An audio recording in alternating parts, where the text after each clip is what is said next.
क्या सच में पाकिस्तान में असली सरकार आर्मी ही चलाती है? क्यों पाकिस्तान में सेना का कंट्रोल इतना गहरा है? शुरुआत 1947 और वो खाली ताकत का स्पेस। जब 1947 में नया पाकिस्तान बना, वहाँ मजबूत सिविल संस्थाएं नहीं बन पाई और सेना के पास संगठन, डिसिप्लिन और संसाधन पहले से थे। नया देश, बड़ी चुनौतियां और जनता के लिए सिक्योरिटी का भरोसा अक्सर सेना पर गया। पर क्या सेना ने राजनीति पर कब्जा किया? समझ नहीं आया कभी। पाकिस्तान ने 1958, 1977 और 1999 में बड़े सैन्य तख्ता पलट देखे और हर बार सेना ने खुद को रूलर और रक्षक के रूप में स्थापित किया। जब सिविलियन सरकारें कमजोर दिखी तो सेना ने आकर सत्ता संभाली। यह सिलसिला सामरिक व बुनियादी राजनीतिक ढांचे को बार बार प्रभावित करता रहा। क्या 1977-78 के जिया के दौर ने सेना की पहचान बदल दी? जनरल जिया के शासन में इस्लामाइजेशन यानी सेना का मुस्लिमीकरण हुआ। सेना की ताकत को नए ढंग से पैकेज किया गया। सेना को सिर्फ सुरक्षा नहीं,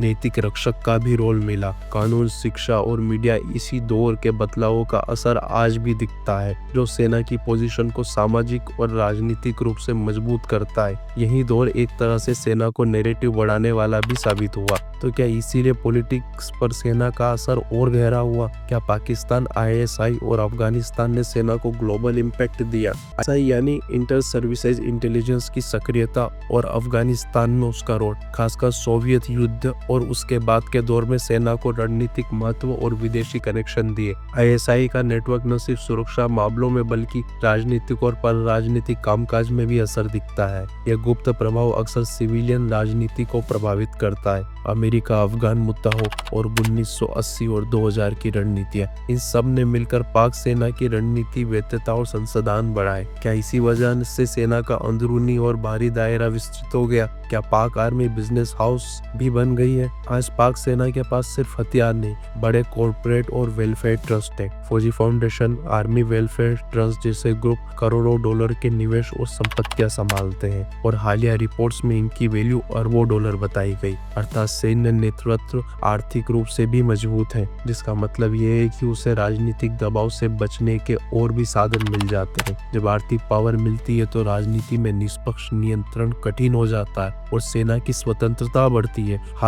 हाल के वर्षों ने सेना की आधिकारिक ताकत और बढ़ा दी है। हाल के सालों में संसद, कानून और संवैधानिक मोर्चों पर जो बदलाव हुए, उन्होंने आर्मी चीफ की भूमिका और मजबूत किया। कुछ रिपोर्ट्स बताती है कि हालिया प्रोजेक्ट सुधार सेना चीफ की शक्तियां और बढ़ाते हैं। साथ ही आंतरिक राजनीतिक टकराव, स्पाई चीफों के मामले और कोर्ट सेंट्रल घटनाओं ने दिखाया कि सैन्य राजनीति अब पारंपरिक सीमा से परे जा चुकी है। नतीजा लोकतांत्रिक संस्थाएं कमजोर पड़ती दिखती है, सिविलियन निगरानी सीमित होती है और नीतियां सुरक्षा केंद्रित बन जाती है। तो क्या यह स्थायी है या बदला जा सकता है? संभावित रास्ते और समापन। बदलाव संभव है, पर इसके लिए चाहिए मजबूत पॉलिटिकल पार्टीज, सशक्त civil institutions, army economic interest पर निगरानी और अंतर्राष्ट्रीय समर्थन जो लोकतंत्र निर्माण पर भरोसा करे। एक और जरूरी बात, जनता और मीडिया की जागरूकता, क्योंकि वैधता जनता देती है और जनता ही वैधता छीन भी सकती है। तो सार यही है कि पाकिस्तान में सेना का कंट्रोल